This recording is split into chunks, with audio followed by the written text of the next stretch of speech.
Bienvenue à cette exploration des sources. Aujourd'hui, on plonge dans l'univers foisonnant et parfois un peu surprenant du jeu vidéo. On a pas mal de choses sous les yeux, hein. Oui, tout à fait. On a un travail de recherche sur les jeux vidéo dans les bibliothèques suisses, des infos sur des consoles mythiques, comme la Mega Drive, et même une analyse économique du transmédia. Notre mission, si on peut dire, c'est d'extraire un peu la substance de tout ça, comprendre les débuts, parfois rocambolesques, du jeu vidéo, sa place actuelle, un peu complexe dans notre culture, notre économie. Allons-y. Exactement. L'idée, c'est de retracer un peu cette histoire mouvementée, d'aborder les débats autour de sa légitimité culturelle, démystifier certaines idées reçues et voir comment ils s'intègrent, quoi, même dans des lieux comme les bibliothèques. Et puis on touchera aussi à des concepts comme le transmédia. Alors commençons par les débuts. On oublie souvent que Pong, en 72, ça a été un vrai raz-de-marée. Ah oui, Il paraît même que la toute première borne d'arcade installée dans un bar, elle a arrêté de fonctionner tout simplement parce qu'elle débordait de pièces. incroyable. Une anecdote qui en dit long, hein. Et que dire de Space Invaders en 78? Ah, Space Invaders. Au Japon, le jeu a carrément provoqué une pénurie de pièces de 100 yens. Il a rapporté, tenez-vous bien, presque 3 fois plus que le premier Star Wars, sorti juste un an avant. Ça montre bien l'impact initial. C'est fou. Mais cet élan, il n'a pas duré éternellement. Le fameux crash de 1983, ça a été brutal, non? Ah oui, brutal.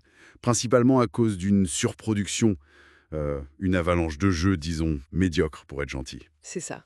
Et il y a cette histoire complètement dingue. L'histoire d'E.T., Oui, E.T., The Extraterrestrial sur Atari. un jeu jugé catastrophique. Tellement mauvais qu'Atari a carrément enterré des milliers de cartouches invendues dans une décharge au Nouveau-Mexique. Une légende urbaine pendant des années. Exactement, et confirmé par des fouilles en 2014. C'est quand même incroyable comme histoire. Ça montre bien l'ampleur de la crise.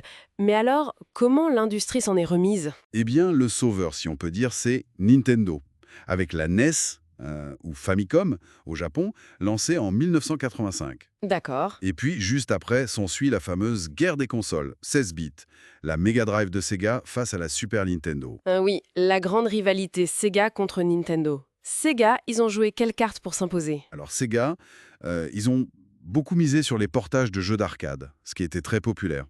Les jeux de sport aussi, et surtout, bien sûr, Sonic? Sonic. Voilà, Sonic the Hedgehog.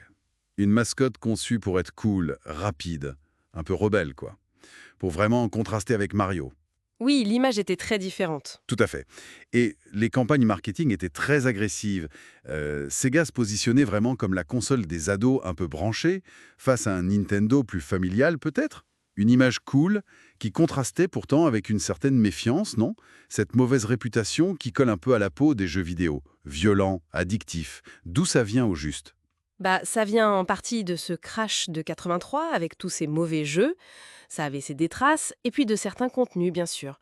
Mais sur l'addiction, par exemple, il faut être prudent avec le terme. Oui, Techniquement, le mot addiction est impropre parce qu'il n'y a pas de dépendance physiologique à une substance, comme pour les drogues. On parle plutôt de comportement excessif. D'accord, comportement excessif. Et ce qui est assez fou, c'est que nos sources mentionnent que ce concept de cyberaddiction, il viendrait en partie d'un canular lancé par un psychiatre en 95, mais pris très au sérieux ensuite. Absolument. C'est une histoire assez parlante. D'ailleurs, le centre du jeu excessif, le CJE, en Suisse par exemple, souligne bien que ce jeu excessif, c'est souvent un symptôme. Ça cache autre chose, des difficultés d'adaptation, de l'anxiété, parfois une dépression.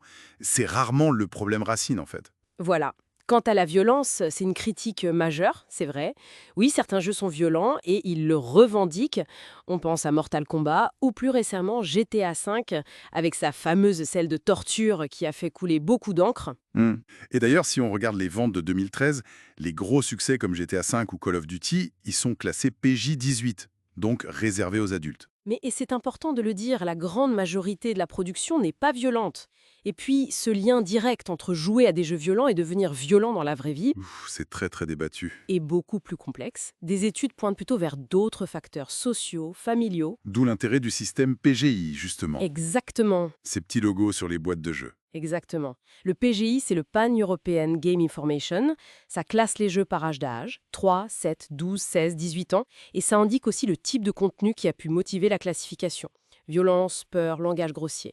C'est un outil pour guider les choix, en fait. Un outil d'information, donc. Pas une censure. Tout ça, ça montre quand même que le média a beaucoup mûri, non? Hmm. Le cliché de l'ado boutonneux qui joue seul dans sa chambre. Ah, ça c'est complètement dépassé. En Suisse, par exemple, déjà en 2012, 41% des 16-64 ans jouaient. Et avec une répartition homme-femme quasi égale, hein, 56% d'hommes, 44% de femmes. Et la moyenne d'âge tournait autour de 30 ans. Exactement. Et économiquement, c'est devenu un poids lourd. On parlait de 66 milliards d'euros de chiffre d'affaires mondial en 2013. C'est plus que le cinéma. Carrément plus. Et cette maturité, on la voit aussi dans la diversité des jeux produits.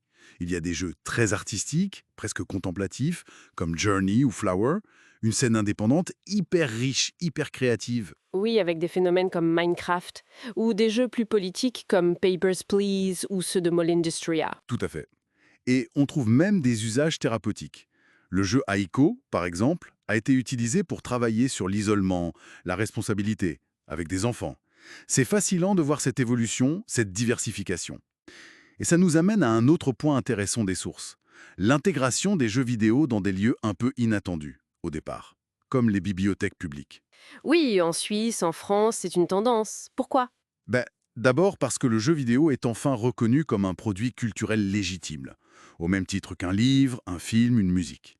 D'accord. C'est une forme de culture. Voilà. C'est aussi un bon moyen de réduire ce qu'on appelle la fracture numérique.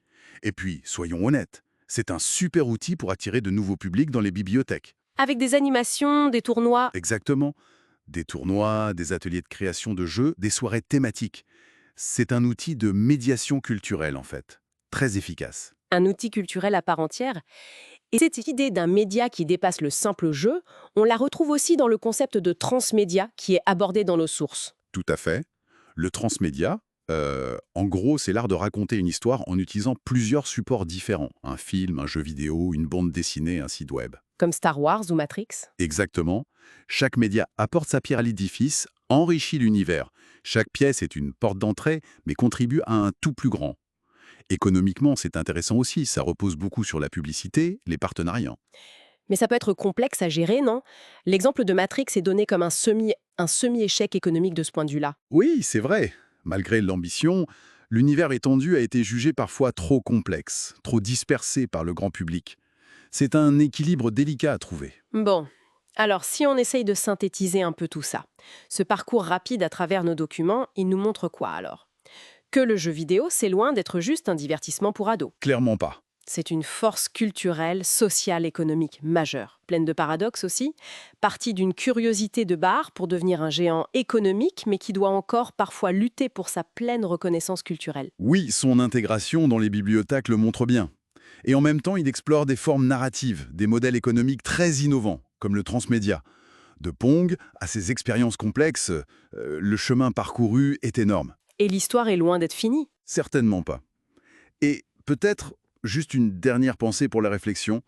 À mesure que les jeux vidéo explorent de plus en plus l'interactivité, cette capacité à nous faire agir dans l'histoire, comment est-ce que ça pourrait changer notre rapport fondamental au récit, à la culture, d'une manière vraiment différente des médias plus passifs qu'on connaît, comme le livre ou le cinéma?